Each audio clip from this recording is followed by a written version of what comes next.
Oxygen से अभिक्रिया, जब आप ऑक्सीजन के साथ नाइट्रोजन की अभिक्रिया कराते हैं तो सिंपल है N2 + O2 NO, तो आपका उस समय पे नाइट्रिक ऑक्साइड बनता है। एल्यूमिनियम से अभिक्रिया करवाने के लिए इसको हम उच्च ताप पर और कार्बन चूर्ण की उपस्थिति में Al2O3 के साथ अभिक्रिया करवाएंगे तो हमारा एल्यूमिनियम नाइट्राइड बनेगा। कैल्शियम कार्बाइड से अभिक्रिया करके आपको कैल्शियम साइनामाइड कार्बन मिलता है। ठीक है। फिर धातुओं से अभिक्रिया करवाने पर, जब आप धातुओं से अभिक्रिया करवाते हैं तो यहाँ पर ये धातु ली हमने लिथियम, ये नाइट्रोजन आयनिक नाइट्राइड बनेगा। ऐसे ही जब आप बोरोन से कर रहे हैं, क्योंकि बोरोन अधातु है तो यहाँ पर सहसंयोजक नाइट्राइड मिलता है। तो दोनों केस में नाइट्राइड मिलेगा, धातुओं के साथ आयनिक और अधातुओं के साथ सहसंयोजक। उसके बाद बच्चों नाइट्रोजन के उपयोग हैं, ये आप लोग अपने लिए रीड कर सकते हैं, सिंपल सा है। इसके अलावा कोई और उपयोग चाहते हो तो वो भी आप रीड कर सकते हो। नेक्स्ट है नाइट्रोजन के यौगिक। नाइट्रोजन के यौगिकों में सबसे इंपॉर्टेंट है अमोनिया NH3, जिसका सूत्र है NH3। अब इसको बनाने की विधि में सबसे पहले प्रयोगशाला विधि में बेटा देखो, यहाँ पर आपको अमोनियम क्लोराइड और कैल्शियम हाइड्रोक्साइड, इन दोनों को अभिक्रिया करवाओगे आप, इनके मिश्रण को गर्म करोगे, गर्म करके आपको कैल्शियम क्लोराइड, अमोनिया और जल मिलता है। ठीक है, बहुत सिंपल सा रिएक्शन है, लेकिन इस अभिक्रिया को करवाते समय आपको निम्नलिखित सावधानियां बरतनी चाहिए। पहले कि जब आप गैस यूज कर रहे हैं, जो भी गैस जार यूज कर रहे हैं, वो पूरी तरह शुष्क होना चाहिए, मतलब उसमें बिल्कुल ड्राई होना चाहिए। उपकरण वायु रोधी होने चाहिए। अमोनिया गैस क्योंकि वायु से हल्की होती है तो इसको इकट्ठा करने के लिए वायु के अधोमुखी विस्थापन से एकत्रित करा जाता है। ठीक है। देन नेक्स्ट आपके पास निर्मित नमी युक्त अमोनिया गैस को कैल्शियम ऑक्साइड से भरी यू नली में प्रवाहित करके गैस को शुष्क किया जाता है। जो अमोनिया बनी है इसमें से वाटर के ट्रेसेस हटाने के लिए आप ये वाला स्टेप करते हो। ठीक है। अगली विधि है आपकी हेबर्स विधि। ये औद्योगिक निर्माण है, काफी इंपॉर्टेंट है इसमें। ये देखो डायग्राम से आपको अच्छी समझ में आ जाएगी। हेबर विधि में आपको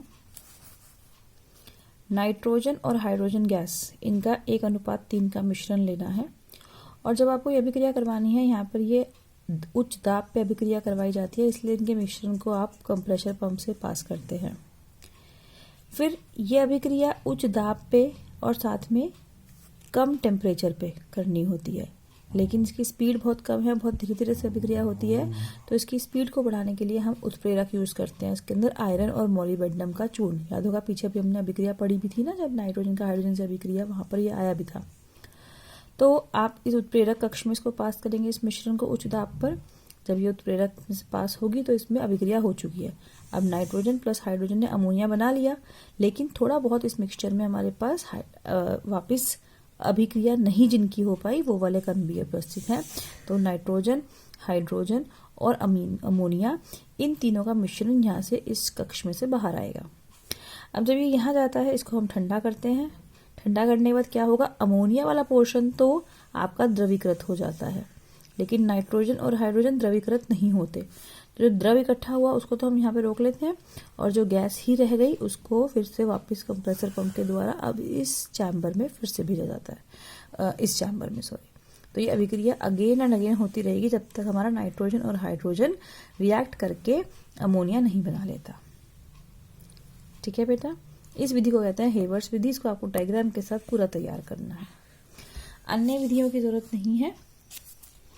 अब आ जाइए भौतिक गुणधर्म पर। भौतिक गुणधर्म, अमोनिया बहुत तीव्र गंध वाली एक रंगहीन गैस है, बहुत अलग सी स्मेल होती है अमोनिया की। इसे सूंघने पर आंखों में पानी आ जाता है। अमोनिया जल में पूर्ण रूप से विलय है। उच्च दाब पर यह द्रवित हो जाती है, ये हमने यहाँ पे किया भी था इस हेबर्स विधि में, अगर आपको याद हो तो। अमोनिया को अगर आप उच्च दाब पर सब्जेक्ट करते हैं तो ये लिक्विड में चेंज हो जाती है, द्रवीकृत हो जाती है। इसका क्वथनांक, इसका हिमांक, ये सब आप पढ़ेंगे। फिर अमोनिया एक अज्वलनशील गैस है, मतलब जलती नहीं है और ना ही जलने में सहायता करती है। वे विद्युत की कुचालक है। ठीक है, ये सब इसके भौतिक गुणधर्म है। अब रासायनिक गुणधर्म।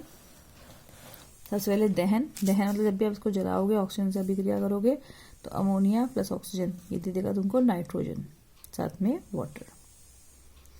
तापीय स्थायित्व, अमोनिया को अगर आप इतने डिग्री सेल्सियस पे 1700 डिग्री सेल्सियस पे पास करोगे तो ये अवयवी तत्वों में टूट जाती है, जिससे आपने बनाई थी नाइट्रोजन और हाइड्रोजन से मिलकर बनी थी ना अमोनिया। अगर आप इस टेम्परेचर पे ले जाएंगे तो ये वापस अपने जो रिएक्टेंट्स थे उसमें स्प्लिट हो जाती है। क्षारीय गुण वेरी इंपॉर्टेंट। अमोनिया के पास यहाँ पर लोन पेयर ऑफ इलेक्ट्रॉन्स होता है, अभी आपको संरचना समझाएंगे तो पता चलेगा। इस इलेक्ट्रॉन की उपस्थिति की वजह से अयुग्मित इलेक्ट्रॉनों की उपस्थिति, अयुग्मित नहीं, एक आपके लोन पेयर इलेक्ट्रॉन्स की वजह से ये बेस की तरह से बिहेव करती है, तो इसके अंदर क्षारीय गुण है। जल से अभिक्रिया करके ये अमोनियम हाइड्रोक्साइड बनाती है। हैलोजन से अभिक्रिया करके ये अमोनिया, जब आप हैलोजन से अभिक्रिया करते हैं क्लोरीन के साथ तो ये बनाएगी अमोनियम क्लोराइड, और अगर क्लोरीन अधिक मात्रा में ले रखा है तो ये बनाती है आपका नाइट्रोजन ट्राइक्लोराइड NCl3। ठीक है, ऐसे ही आपके पास दूसरे हैलोजन से भी इनकी अभिक्रियाएं दे रखी हैं।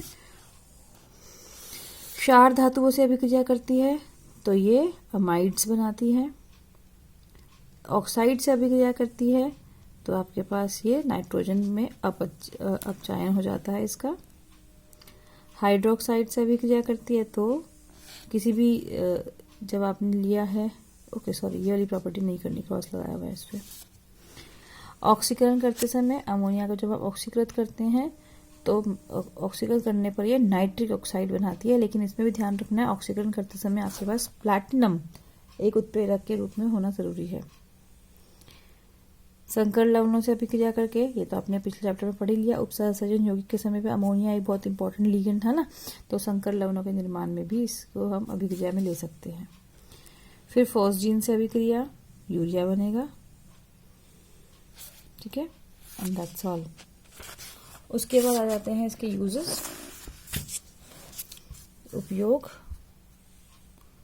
ये उपयोग सारे दे रखे हैं बेटा। उपयोग में ऐसा कुछ हार्ड एंड फास्ट रूल नहीं होता कि आपको यही वाले पढ़ने हैं, उपयोग 3-4 तैयार कर लिया करो।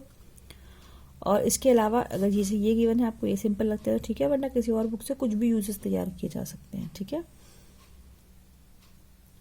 उसके बाद अमोनिया की आणविक संरचना, ये इंपॉर्टेंट है। देखो अमोनिया की आणविक संरचना, अमोनिया में अगर आप स्ट्रक्चर देखते हो, अमोनिया का एटॉमिक नंबर कितना है 7, तो इसका इलेक्ट्रॉनिक कॉन्फ़िगरेशन करेंगे 2-5। इसके पास 5 इलेक्ट्रॉन्स हैं, उसमें 3 तो यहाँ पर इसने सहसंयोजक आबंध के लिए यूज कर लिया हाइड्रोजन के साथ। जो बचा हुआ एक पेयर रह गया उसको हम बोलते हैं लोन पेयर, एकाकी युग्म। तो स्ट्रक्चर वाइज जब आप बनाओगे, क्योंकि यहाँ पर नाइट्रोजन की जो संकरण है वो sp3 है, तो ये टेट्राहेड्रल शेप में जाएगा। और टेट्राहेड्रल शेप में जो एंगल होता है वो कितना होता है 109.28। लेकिन इस एकाकी युग्म और एक आबंध युग्म के बीच में रिपल्शन होता है। ठीक है, रिपल्शन की वजह से ये थोड़ा नीचे शिफ्ट हो जाएगा और ये एंगल हमारा 109 डिग्री से घट के 107 डिग्री रह जाता है। ठीक है, ये काफी इंपॉर्टेंट है, आपको इसकी संरचना जरूर तैयार करनी है। नेक्स्ट हम आ जाते हैं, इसके बाद बेटा चेक पॉइंट 12.3 है, ये आप रीड करेंगे सब लोग।